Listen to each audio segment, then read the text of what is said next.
My name is Elena Cruz, I'm 36, and if there's one role I've perfected in life, it's being the responsible one. I was the planner, the problem solver, the one everyone relied on while secretly having no one to rely on myself. While my younger brother, Diego, lived like a TikTok influencer, flashing luxury sneakers, champagne brunches, and posting staged videos of success, I was grinding 70-hour weeks in global banking in London. My apartment was modern, clean, with a balcony that overlooked the marina. It was my proof that every sacrifice I made was worth it, because behind the glass walls and polished marble floors of my London office, I was living two lives. One was Elena, the driven banker. The other was Elena, the quiet provider. Every month I sent money home to Barcelona, money my family never thanked me for. Money that paid off my parents' debts, cleared utility bills, covered repairs on their crumbling home, and supported Diego's tuition. It had become routine. They called, I sent. I swallowed my loneliness with takeaway noodles and kept working. But then came the call. It was a Tuesday morning, 9:15 sharp. I was knee-deep in an audit review, numbers blurring on my laptop, when my phone buzzed. My mother's smiling face filled the screen. Elena, Carino, we have wonderful news. Her sing-song tone made my stomach tighten. When she sounded that happy, disaster always followed. What news? I asked, though my chest was already tightening. She glanced at my father off-screen. Well, you know how Diego and Lucia are planning their big wedding? The one at La Estrella Palace, with 250 guests and the string quartet. Yes, I said slowly. Dad leaned in with a grin that made my blood run cold. We sold your apartment. My world tilted. You what? The Marina's apartment. Mom said brightly, as if this were a celebration. We got nearly 600,000 euros, more than enough for the wedding and even a honeymoon in Hawaii. I froze numb. That's my apartment. My name is on the deed. Dad waved a dismissive hand. Well, technically yes, but we've been managing it for you while you're abroad. And since you're never there. Because I'm working overseas to support you, I snapped. And then Diego shoved his smug face into the frame. Elena, it's perfect. My dream wedding is happening. All thanks to you. Years of boardrooms had taught me control. I forced my expression blank. Congratulations, Diego, I said coolly. I'm sure it'll be beautiful. But inside, something dark and sharp was forming. Something my family had never seen before. Please like and subscribe to enjoy more stories. The moment the call ended, my composure cracked. My hands shook as I dialed the only person I trusted, Amira, my law school roommate, now a lawyer in Madrid. They forged my signature and sold my apartment, I said flatly. Amira cursed under her breath. That's fraud, Elena. Straight up.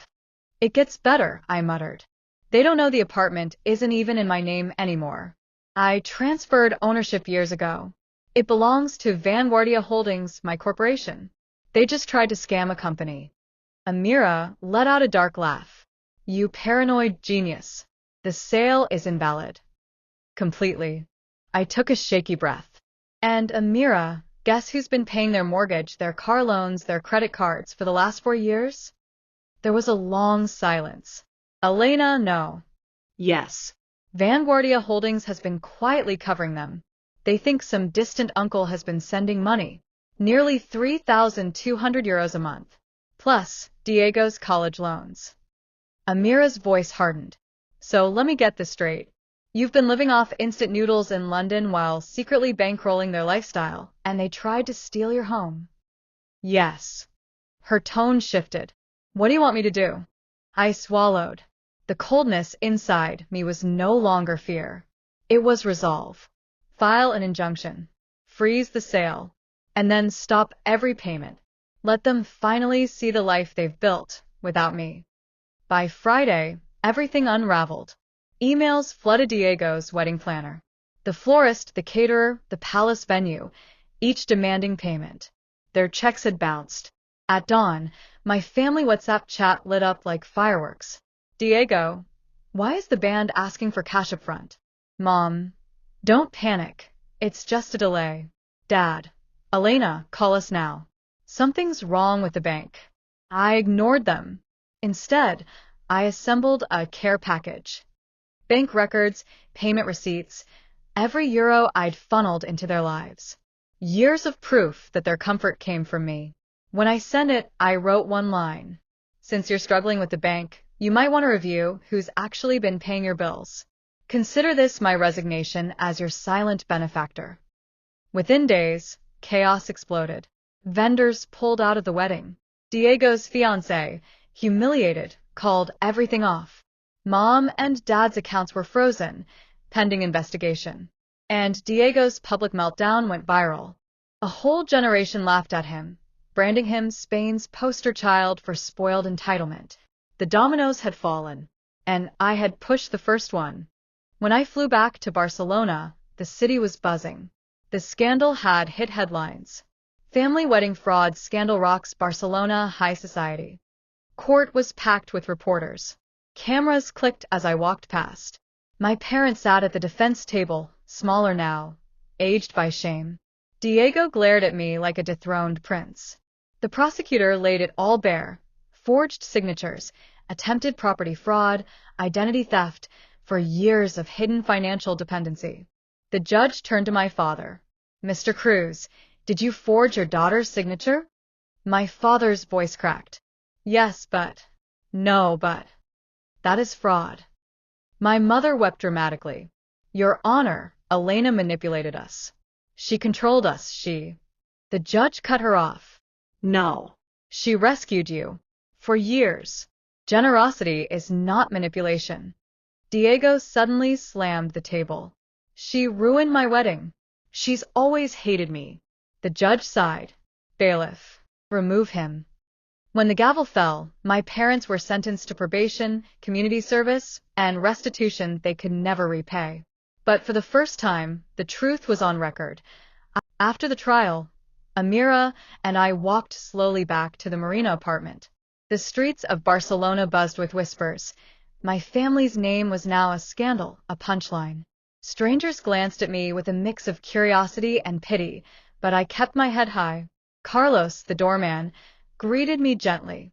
Señorita Elena, we all heard what happened. You deserved better.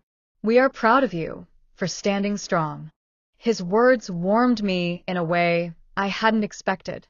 For years I had been invisible, just the quiet supporter in the shadows. Now, people saw me, not as a provider, not as someone's daughter or sister, but as Elena. When I entered the apartment, the familiar smell of old wood and sea air wrapped around me. My books still lined the shelves. My framed graduation photo stood proudly on the console, and yet the apartment felt foreign, smaller, like it belonged to someone I had outgrown. I placed my bag down and stood silently for a long while, the weight of years pressing on me. All the late nights, the sacrifices, the loneliness, it was all in these walls. Finally, I whispered, I'm selling it. Amira looked at me carefully. Are you sure? This place was your escape once. I nodded. It was my sanctuary, yes. But it's also a prison filled with ghosts. Every corner reminds me of what I gave up for people who never truly cared. She tilted her head. So, where will you go? I let out a small laugh, one that trembled on my lips. Maybe California. Maybe New York. Maybe somewhere I've never even thought of. For once, I want to choose for myself. We stood by the balcony as the city glittered beneath us. The sounds of Barcelona, honking cars, waves against the marina, laughter from passing couples, rose up to meet us. Life was carrying on. And now, finally, so could I. My phone buzzed again. Dozens of messages. Mom begging for forgiveness. Dad trying to guilt me with family comes first. Diego sending voice notes dripping with anger and entitlement. I stared at the notifications. My thumb hovered. For a brief second, old guilt rose in me. What if I abandoned them for good? What if I was cruel? Then I remembered the courtroom. The forged signatures. My mother's lies. Diego's rage. My father's betrayal. And just like that, the guilt died. One by one, I deleted every contact. The silence that followed was deafening but also freeing. For the first time in my life, I wasn't waiting for their approval. I wasn't trapped in their expectations. That night, I took off my shoes and sat on the cold marble floor of my apartment, staring at the ceiling. I cried, not just tears of pain, but of release. Years of buried anger and exhaustion poured out of me. And when the tears ended, I laughed. It sounded strange at first, raw, unsteady, but it was mine. In the morning, I made a list. A real list, not of bills to pay or debts to cover, but of dreams. Places I wanted to see. Skills I wanted to learn. A life that belonged to me alone. As the sun rose, I whispered to myself, some bridges aren't meant to be repaired. Some must burn, so you can finally walk away free. I wasn't their provider anymore. I wasn't their scapegoat. I wasn't their victim. I was Elena Cruz. Terrified, liberated, and finally alive.